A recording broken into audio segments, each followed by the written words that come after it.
All right, so I'm going to take you through my client's project and the project I'm in charge of, which is a department tour video for Cook Medical. And so let's begin. So a little bit about myself, and I apologize, by the way, I'm doing this out of my apartment. So if there's any echo, it's because the walls are pretty thin and I have a hard floor, so it's kind of bouncy sound. Again, I apologize. But anyway, a little bit about myself. I am a senior and undergraduate at Bowling Green State University, and I'm graduating at the end of this semester after I've completed this course and my final co-op. Uh, I am in visual communication technology as my major, and that is a cross-media sort of major. We deal with print and or graphic design, web design, photography, and video. That can include video production, videography, editing, anything of that nature as far as video is concerned. So it's not just generic like, oh yeah, we do all things video. It depends on what you're specializing in, specifically in that field. Anyhow, I've chosen to specialize in two tracks, photography and video. For photography, I've done commercial mostly. That's what I feel comfortable shooting, and that's what I have the most experience on. I can do portraiture photography. It's just not my strong suit, or it's not as strong of a suit for me. And I just feel comfortable shooting commercial photography, products, anything of that nature. I also like that you can design photos almost as if they need to go in a magazine or something like that. Like there's a little bit more involved, in my opinion, as far as commercial photography goes. Um, as for why I chose these two fields, I've always had a passion for them. I've always liked the idea of creating a video, whether it's something online, a television episode, a film. I've always liked the idea of making something that can really touch or impact people, and you can convey a really interesting or different point of view or perspective or message about something, and you can be persuasive of your audience to maybe consider that perspective. I also like photography for very much the same reasons. I also like um, manipulating the look of my photos in photo editing software. I just find that aspect really fun. Um, Anyhow, that's why I've chosen those two tracks. So now I'm going to tell you a little bit about my client that I'm working for, Cook Medical, and specifically where I'm located doing this project. It's Cook Medical Endoscopy. Cook Medical's actually broke up into a lot of different divisions, and the one out of Winston-Salem, North Carolina, is endoscopy. And endoscopy is basically the if you've ever seen the cameras that go down your throat from your esophagus into your stomach and all those areas, it's called the GI tract, or your digestive tract. We don't make the or They don't make the cameras, but what they do make is the devices that go down through the tube that the camera is located into, and they use these devices to perform the different procedures. Um, they have been making those devices since 1983 out of Winston-Salem. The company itself has been around since the 1960s. It was founded by a guy named Bill Cook, where the company gets its name from. And they are headquartered in Bloomington, Indiana, but they have divisions all around the globe: Australia, Ireland, Asia, they're starting to pick up. So they're a global company for sure.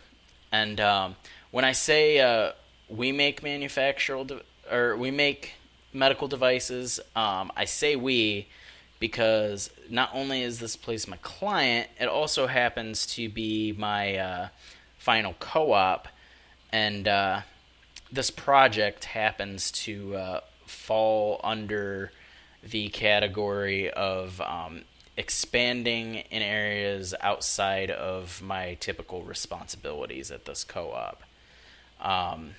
So that's what I mean when I say we.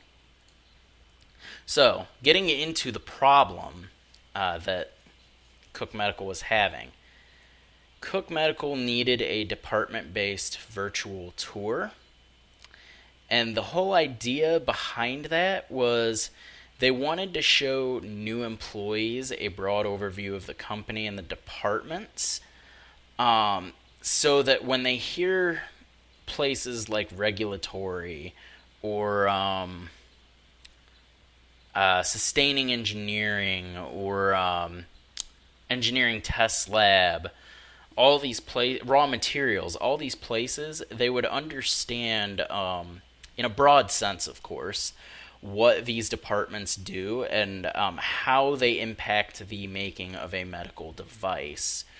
They also wanted to possibly, if this video was high enough quality and the executive board decides they wanted to take it external on YouTube or something, that was a possibility as well, to show other people what Cook Medical does so they have an understanding of exactly what it takes to make a device.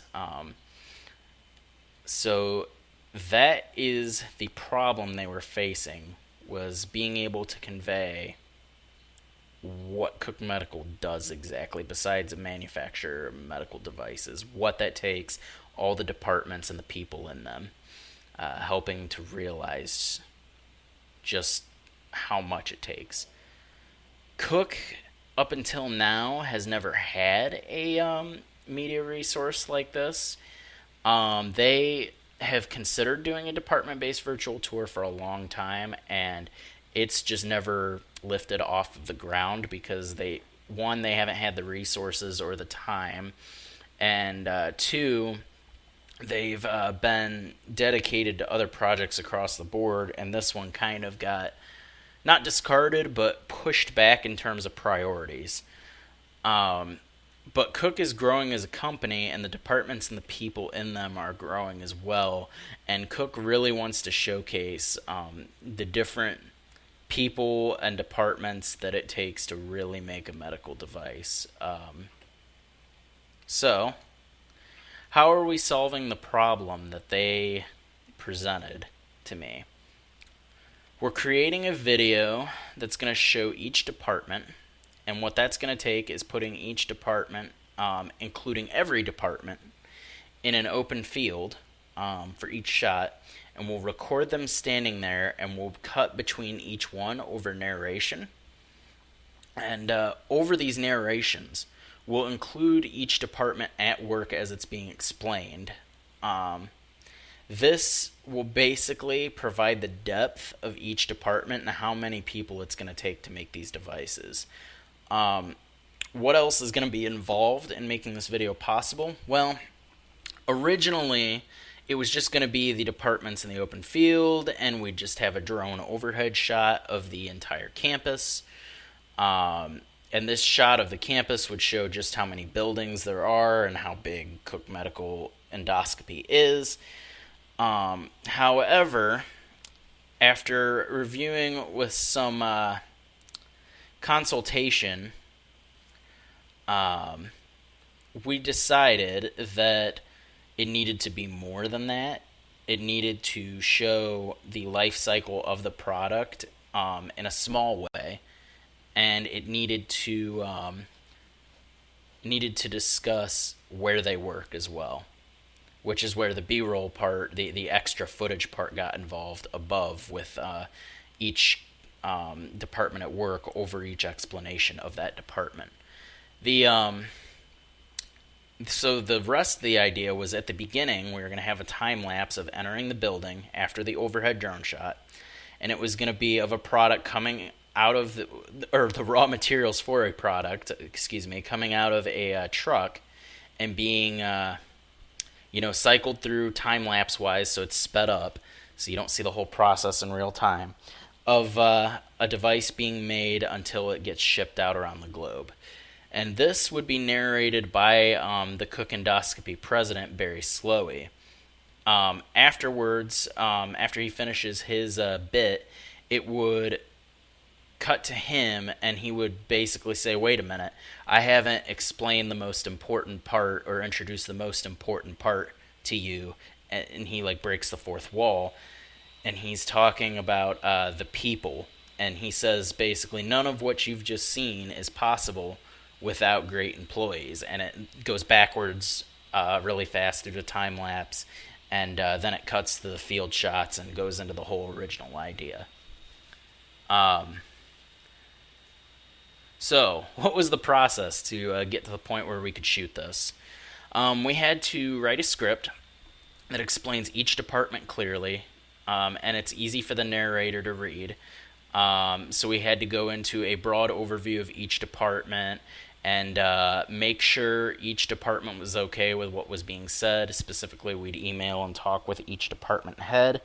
And then after that, we got to sit down with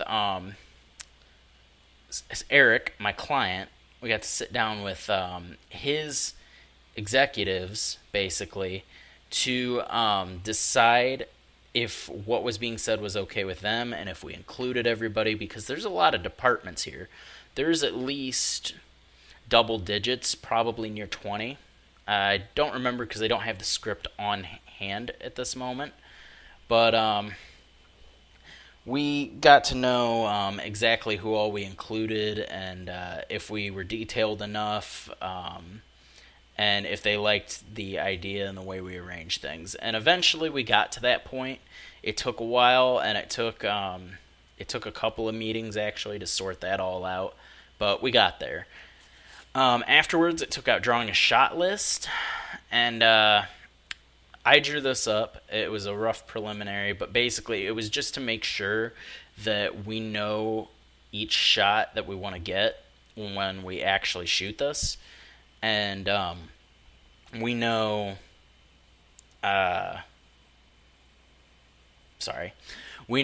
what shots we want to get when we shoot this, and we know exactly how it's going to look, or at least have a rough idea of how it's going to look. So we know what to use to make the video possible. And like I said, we met with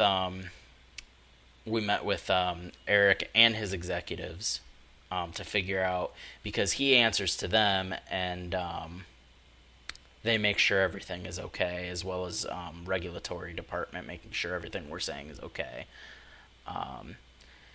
Then afterwards, it was planning the logistics of the shoot. After all this was figured out, we had to go up. Funny story, I actually got to go up in a lift 60 feet in the air in like a cherry picker of sorts. And I got to test the camera out from way up there to see how the shot was going to look beforehand, so we'd know if we could do it or not. And we also had to plan out chairs for people who can't stand for long periods of time, water stations, because it gets really hot in North Carolina, so we had to plan out, to have water stations for people to go get water. The weather, in case it rains, having backup dates, the actual location, which involves that whole cherry picker part. And then what's left after that is shooting the video and editing. So I'm going to go into a little bit more here. What are the results of all of this? Well, the video has not yet been shot. This is due to weather and, the changes to the project scope and some other variables. The changes to the project scope were just those changes to how the video opens up and all the additions I explained earlier. And the weather has been forecasted for the next 10 days to be lightning storms, and because of that, it's not really safe to put people out in an open field, and that's what Cook Medical as a whole has decided, is they don't want to take that risk of putting people out in an open field during a lightning storm or a potential lightning storm. So we're planning around that and rescheduling the shoot before that happens, and then afterwards, hopefully, after we get that shot, it'll be edited. But the script and the shot list have been completed, and due to all of this planning and pre-production, the video, when it is completed, is going to accomplish the goals that I've stated. It'll be a highly coordinated effort. We've got we've got some freelance help, and we've got people out there that are going to have bullhorns that are going to speak into these bullhorns and tell everybody, okay, this is the department we need on the field now. Everybody get out on the field. We'll have the proper aid on hand, freelancers, chairs, water stations. So because of all this planning, the video is going to go very smoothly when it does happen. What are some of the lessons I've learned from this project? When you have multiple inputs, as in when you have someone like Eric, who is my client, and he has to answer to several other people that have input on the project and the direction of it, it equates to more time spent on certain aspects of the project, more resources devoted to it, possible changes that might come up, and a lot of other things. So that's one thing I learned. Working with multiple clients is going to change the game a lot. Another thing I've learned is you should always have a backup plan for what you're doing in case something like the weather goes wrong or there's too many people on vacation. These are things out of my control and out of any project manager's control for a project like this. But it does happen, and you got to be prepared for it in some way, which I think we are. And the last thing I've really learned, the last thing I can think of that I've learned is hiring help where you need it, because on a project this big, you need an extra set of eyes or ears, because working with 600 plus people, there's no way you can direct it by yourself. So you need additional freelancers to help coordinate, or any consultation or feedback you need to get on the project, like I said, with all the multiple inputs involved.